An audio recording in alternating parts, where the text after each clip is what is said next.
Чи варті ви найрозкішнішої насолоди у світі? Так, безумовно. Морозиво Монако. Поринь у світ розкоші. Катерино, чи змалечку у вас був хист до малювання?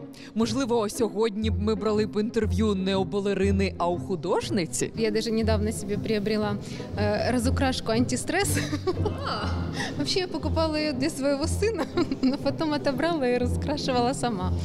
Но нет, я рисовала человечков, сердечки у меня хорошо получались и тюльпанчики, это все. І на партах. Ваш син точно знається на балеті, тому що він все це спостерігав змалечку з-за лаштунків. Чи трапляється сімейно бувати у музеях? В музеях мы, к сожалению, с ним бываем редко, так как либо мы на репетициях, либо он с нами на балете, либо мы на футбольных его играх, тренировках.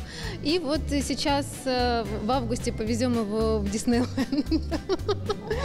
Первый раз, да, повезем его в Диснейленд, он уже предвкушает. Я хотела бы еще подождать, пока он еще чуть-чуть подрастет до музеев, потому что вот балет он начал воспринимать вот только буквально где-то вот полгода назад. Нет, он начал просить пригласительные для девочек, для своих одноклассниц.